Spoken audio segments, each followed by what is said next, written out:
Felicitous greetings, fellow fanatics.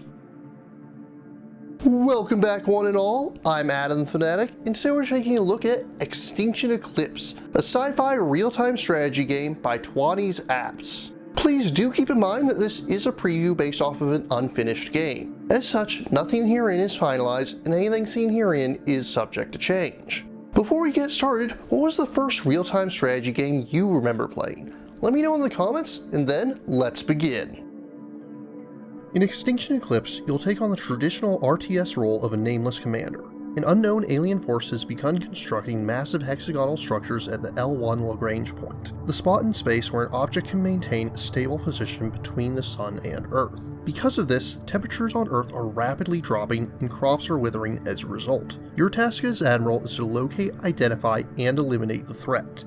At its core, Extinction Eclipse is very much a back-to-basics RTS. You'll begin most missions with a space station which is capable of constructing a handful of basic ships and can be upgraded twice to build more advanced vessels. You'll have mining vessels which can harvest metal from asteroids and water from comets and can be used to construct buildings, turrets as stationary defenses, satellites to expand your logistical capabilities, storehouses to act as a drop point for resources, or even additional space stations if you can foot the cost.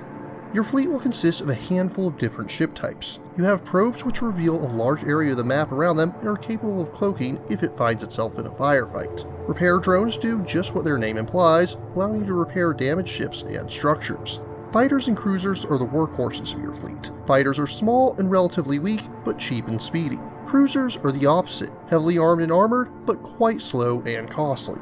And finally, you have science vessels, which are capable of detecting cloaked units, creating a defensive barrier around a friendly unit, and...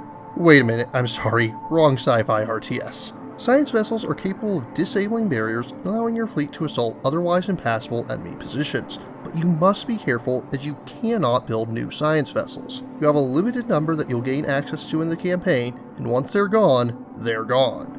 And that brings us to Extinction Eclipse's campaign system. As with many RTSs, there's a series of single-player missions. Missions are grouped into sets of 4, each focusing on a particular aspect of the war. After each mission, you'll have the opportunity to play a short mission with the sole purpose of harvesting extra resources.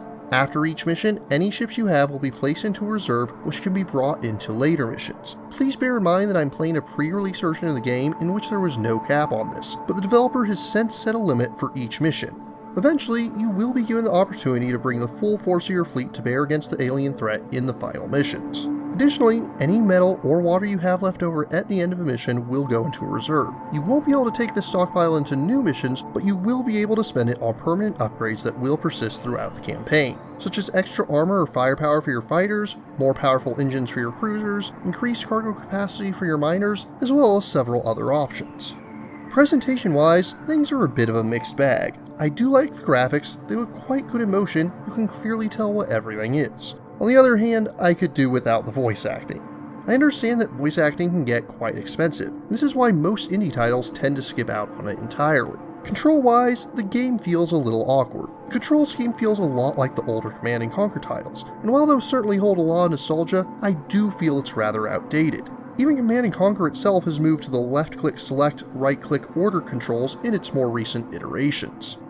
All in all, Extinction Eclipse is a game that I really want to enjoy. I've been in contact with the designer with feedback, and it's clear that they're working very hard to make a game that they love. But frankly, this one just doesn't resonate with me, but I think there is a group that will enjoy it much more. My first real-time strategy game was StarCraft, and most of my favorites have been largely influenced by it. I did eventually go back and play the Command & Conquer series, and I found the first couple titles just weren't for me. Extinction Eclipse borrows more from the simpler era of RTS, and judging from the success of the remasters of Command & Conquer and Red Alert, it's clear that there's still very much a demand for this style of game. If you got excited when you heard the announcement of those remasters, this is definitely one you should keep on your radar. But as for myself, I just found it too simplistic for my own taste, and I was craving far more unit variety. As this title is still a work in progress, I'll not be giving Extinction Eclipse a formal review score at this time. What I can say is that there is definitely passion in this project, and while it isn't for me, I do wish Tuanis Apps success in bringing it to the market.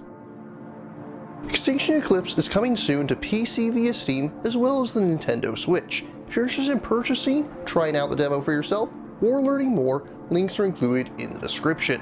But what about you?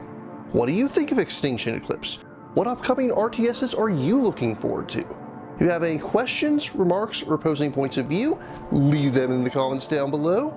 And don't forget to like, share, subscribe, and ring that bell. And if you really enjoy my work, please consider funding my channel on Patreon. Until next time, farewell, fellow fanatics.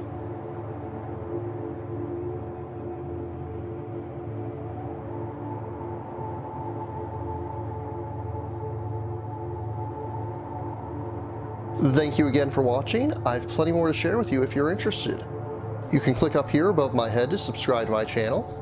You can click over here on my monitor to see the most recent video that I've worked on. Or if you prefer, you can click up here to open this mysterious vault and see what video that the YouTube algorithm has picked just for you.